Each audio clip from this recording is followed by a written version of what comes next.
Hello and welcome to Coffee and Bonsai with Tom. Today we have another exciting episode for you. I'm going to work on the second of my large landscape dwarf jade Portulacaria Afra that I got from Connie. I got these in the mail.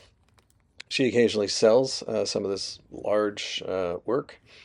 And, this is what it looked like when I pulled it out of the box. And we are going to have a look at it and get this thing on its way to becoming a beautiful bonsai. This is the second one of these plants. I'll put a link to the first video where we did some work, which I think came out pretty well with the first plant. And, she packs these things really well, so I've got to cut this out. And this one has some foliage on it. The last one we worked on had a ton of leaves on it, which I always like to see because it just helps the recovery process so much. But this one is really got an interesting shape. I mean, it's yeah, it's got like this kind of big bulbous top, and I don't know, sort of looks like the creature from the movie Alien that comes out of the guy's stomach. But I'm okay with that. I've got a lot of trees and different styles, although I tend to gravitate towards a common style, and so she sent me pictures and I chose the ones I wanted, although it's hard to tell size and scale from a picture. But I saw this one and I thought, this would be an interesting project for me to work on. Wow, look at this. Again, it's got the octopus legs on it. I mean, man, look at that. It's yeah, that's something. Again, it's like the first one. We've got roots, lots of roots, but no fine roots. And yeah, it's going to be a radical root reduction here. Look at this thing. I mean, it's really got some height to it, and it's got some dead stuff. I'll just take that off. And as I look at this, I'm a huge sci-fi fan. Um, I'm going to put a picture in here. You tell me, this is what it looks like to me. It totally looks like the alien, machines in War of the Worlds. Both the movies. Here's a picture of, I think, the actual alien. But yeah, that is pretty much the current style of this, especially with those really, really long legs or roots. So I'm taking a look at it, and I don't really want to do a root over rock style with this, and I'm just trying to figure out, okay, where is a good place to start? I could go right there. Could go lower. There's definitely some. I'm not. This one, it looks a little damaged. It's a little loose on the top, but I think it'll be fine. And I definitely want to see the roots, but I don't want these really long, tall roots to be the core feature of the tree, as the being the first thing that you see. So I've got to pick a spot here of where I'm going to cut this off. And there's a fairly good sized gap in the bottom too, here. But as it thickens up, I'm sure that would sort of fill in. So this is kind of unwieldy to work with, so I'm just kind of cut longer than I know that I want it, but at some reasonable length, and then I can sort of more easily analyze it. Looks a little less like a War of the Worlds alien now. Man, these roots are just, I mean, there's probably as much mass in those as the rest of the tree. And now it's kind of looking more like an elephant to me, honestly. Let me adjust this and we'll try to do some. That's not bad. It still is. It really says aerial root to me. It's like it just got a lot of um, lower uh, roots that really, they're not going to look like um, a trunk unless I radically reduce the top here. And I don't know what I'm going to do with that either. This will be a long-term project. But I think for me, uh, I think I want it quite a bit shorter. than this. Although, this could also work. I think it would be an interesting, tall on stilts kind of plant if that's what I were really going for. The other thing is there is some damage to the, where I cut it already, and so I really want to start out um, in the best place possible. And I think right about here is where I want it because if you look, it kind of comes down to that's the widest flare part. And yeah, this one is, I'll cut this off there. That's reasonably healthy. Yeah, I think as I look at it, right, uh, right here. So I'm just kind of maximizing the widest part and then cutting the rest off. And I think I'll be happy with that. Because to me, the most beautiful part of this is not this kind of interesting, alien-like legs, but this thick trunk, that kind of goes up, and we'll see. I think this will probably be a pretty small tree for me, and maybe I'll do some carving on the top over time, or I'll just develop branches out of it and kind of hide that big top where that it'll be more of a it'll kind of go out wider and look more like a thick baobab or something like that. But that'll be a challenge for another day. And I could probably cut it even at this angle, just shave off about half of this top, and because from this angle, I think that would look quite natural. So I think I'm liking this height, and I even have a few options from the as to what the front is. I can totally hide it or I can turn it. I think I do want to see those three legs. There's some dead stuff here that I'm not going to do a lot with this, but I want to just, I may as well cut off stuff that is clearly just going to die. So this was a pretty severe cut, and so what I'll do is I'll put this in the shade, kind of in bright light, but not in direct light, and I'll just let it dry out. Because I really want that cut to dry out. You can see I mean, it's wet right now. Even this wood is almost green, and then also this fleshy part kind of around the wood. That's where the roots come out. So I really want that to dry up so that it's kind of sealed and we won't suffer from root rot. But look at the character of this already. I think this has a lot of promise, and like I said, we've got some foliage on there as well. So here we are, about a week later. It's dried up pretty good. You can see like keeping it in the shade. It still has a lot of the leaves. It looks reasonably healthy. Um, yeah, this this is an interesting specimen. But you can see here how that fleshy part has just puckered right around the wood, and now the wood is dry. I call it wood. It's very wood-like. And I think for this one, a challenging part will be what am I going to pot this up in?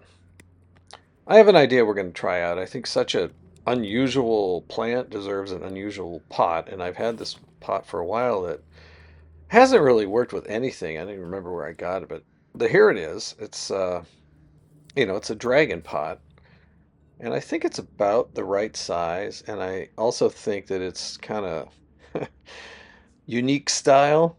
Uh, can suit the tree. I think such an unusual tree deserves an unusual pot, and this right here might work.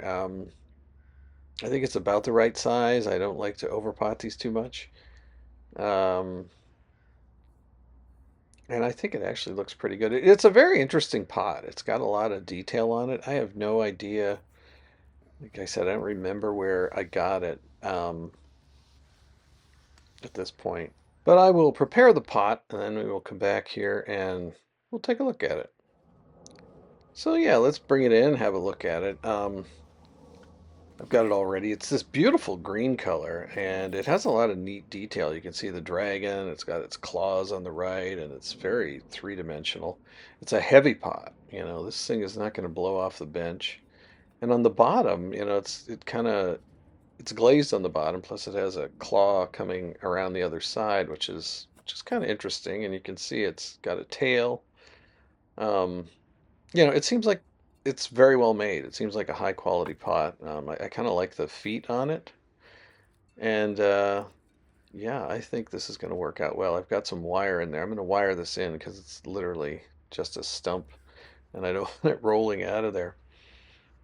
Um, I'm not too concerned about the placement because this has a long way to go. I don't think this is the front, however. And yeah, I think I am going to be quite happy with this unusual combination.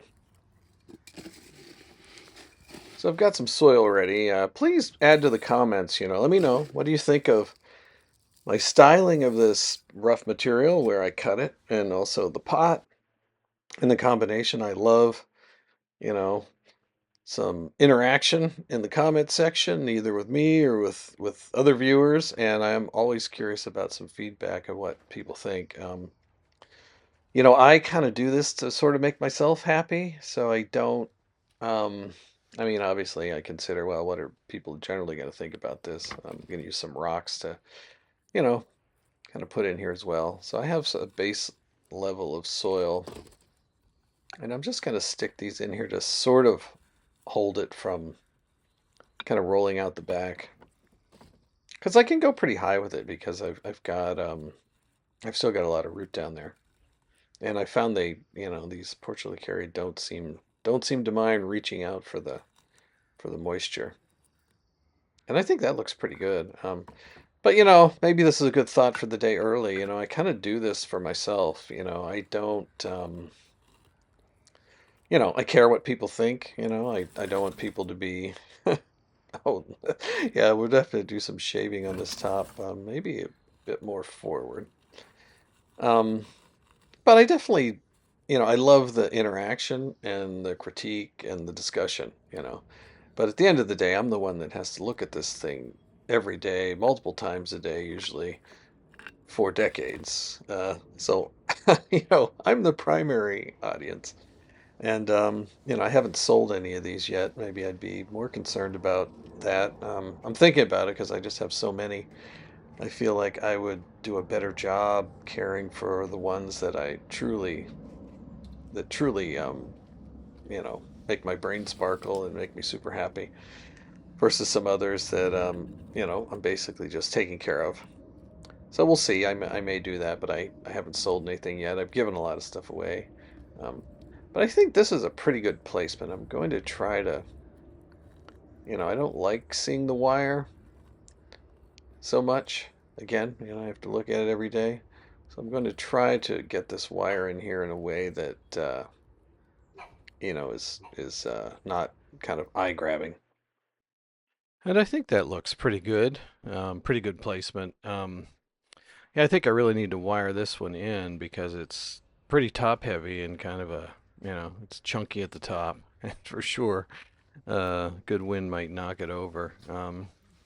So I like that. I think that looks good. And I always like to put a little, this is just drainage screen, and I put it in there to prevent the wire from cutting into the roots, especially on the Nabari, where it's a primary feature of the tree and you really want to look at it, not have marks on it. And, I'll be putting it kind of under soil. So, yeah, I may forget about it or not see it. I'll just dump in some good old bonsai soil here. This is just kind of a mix I have lying around. It's mostly, it does have pine bark in it. That's about the only organic component that I have in here. And it's a nice soil. I just kind of make sure I'm working it in here after I get the wires on. I always like to twist them. I just kind of start, easy like this, and then I find a pair of pliers are just really the way to go because you can kind of gently pull and torque it. You want to make sure you get your angle just right, and yeah, and it'll just hold the whole tree in place exactly where you want it. And after a few months, or when you see a lot of obvious growth, you can just remove it, and you are good to go. I put a couple of wires on this one just because it's such a massive stump.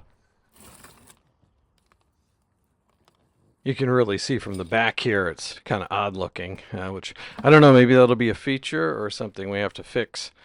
But you know, bonsai's a long-term hobby, so I will just get this tree back to health, make sure that I get it growing aggressively, and then I'll probably end up doing some carving on this. Who knows? This cause kind of big swooping head, I'll call it, on the back here. I mean, it really does look like an alien. Um, Maybe I'll cut it off or carve it off. I'm not sure now, so I'll just work in the soil now that I have the tree kind of firmly in the pot where I want it. And, you know, there aren't many roots in there, so I don't have to overdo it on here, but I want to make sure, you know, it not only kind of fills in air pockets, so you make sure you have soil everywhere under the tree where you want it to grow roots, but it also kind of firms up the whole plant in the tree, right? Because it firms up the tree in the pot because you're really getting it, you know, settled in there, and it's amazing how much more stable it is. But yeah, so this is most definitely currently the front. And yeah, it's a very unusual planting, but I think that this, uh, you know, sort of unique, unusual pot works well with this unusual tree. And, you know, over time, I will endeavor to make it look more and more natural. And that's it for this one. Basically, it's all around aftercare now. I'll give it kind of a manual spin. But yeah, I'm very, very excited to see where this goes. And, you know, I want to thank you all for spending time with me and watching the channel. I really, really appreciate it. And I like your support and all the comments. And I will see you all again very, very soon. And let me know what you think of this one.